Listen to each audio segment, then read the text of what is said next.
ঊর্ধ্বমুখী তাপমাত্রার কাছে এক প্রকার নিরুপায় সমতলের জনজীবন।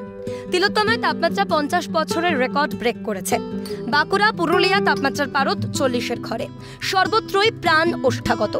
ঠিক সেই সময় পাহাড়ে ধরা পড়ছে অন্য চিত্র।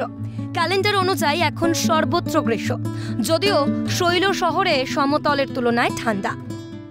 8 থেকে 80 নিস্তার পেতে তারা সকলেই একদিকে যেমন ছায়া খুঁজছে, অন্যদিকে কেউ ঠান্ডা পানীয়তে চুমুক দিচ্ছেন, আবার কেউ এসি বা ফ্যানের তলায় গিয়ে ঠাঁই নিচ্ছেন। তবে তাতেও অবশ্য রেহাই মিলছে না। শৈল শহর দার্জিলিংয়ের কথা যদি বলি, সেক্ষেত্রে ভিন্ন চিত্র অবশ্য ধরা পড়বে। এখানের ছবিটা একেবারে উল্টো। প্রখর গ্রীষ্মেও এখানে এখনো পর্যন্ত শীতের আমেজ বর্তমান।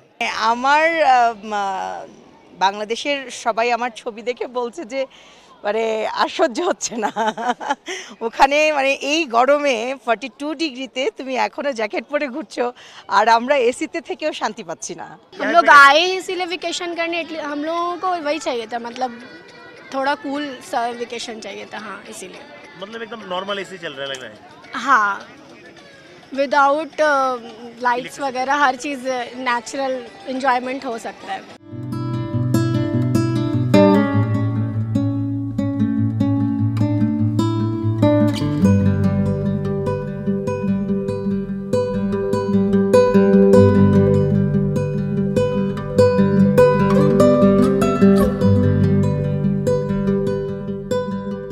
তবে শুধু গ্রীষ্মের দাবদাহ নয়, দোসর হয়েছে ভোট উত্তাপও। যদিও ভোটের উত্তাপ নেই শৈল শহরে। দ্বিতীয় দফার নির্বাচন পর্ব চলাকালীন পাহাড়ে থাকা পর্যটকদের গায়ে লাগেনি রাজনীতির উত্তাপ। একদিকে যখন ভোট গ্রহণ পর্ব চলছিল, অন্যদিকে চুটিয়ে পাহাড়ের আবহাওয়া এবং প্রাকৃতিক সৌন্দর্য উপভোগ করছিলেন পর্যটকরা। তাদের কথায় পাহাড়ে অশান্তির বালাই নেই। এফেক্ট এখানে নেই। হ্যাঁ, সবাই যার যার মতো আনন্দ করছে, একদম শান্তিপূর্ণ। ওখানে সাধারণত ভোট হলে বাড়ি থেকে বলে দেয় মানে বেরোনো, সেদিনের মতো রাস্তাঘাট খালি, মানে একদম দোকান সব বন্ধ। কিন্তু আজকে আতঙ্কে আজকে এখানে সে বুঝতে পারছি যে ভোটেও এরকম ভাবে লোক বেরোতে পারে, এরকম ফ্রিলি ঘুরতে পারে। দার্জিলিং এসে সেটা বোঝা যাচ্ছে, এটা অন্য কোথাও হয়তো আমার মনে হয় না সম্ভব। কত ফ্রিলি ঘুরছে, সব জায়গায় নর্মাল সব দোকানপাটও বসছে, খাবার দোকান থেকে শুরু করে জামা কাপড় সবই ঠিকঠাক চলছে। কত ক্যাজুয়াল এখানে সবকিছু, মানে নর্মাল চলছে সবকিছু, বোঝা যাচ্ছে না ভোট। শুক্রবার দ্বিতীয় দফায় নির্বাচন ছিল উত্তরবঙ্গের দার্জিলিং সহ রায়গঞ্জ ও বালুরঘাটে। আর দুই কেন্দ্রে বিক্ষিপ্ত অশান্তির খবর এলেও ধারাবাহিকতা বজায় রেখে এবারেও একেবারে ছিমছাম শান্তিপূর্ণভাবেই ভোট হলো পাহাড়ে।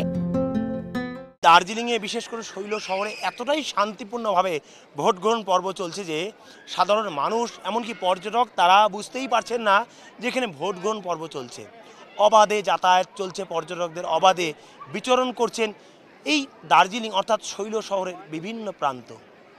আর এই পরিস্থিতিতে অনেকেই জানাচ্ছেন এই শৈল শহর অর্থাৎ দার্জিলিং থেকে গোটা বাংলাকে শিক্ষা নেওয়া উচিত।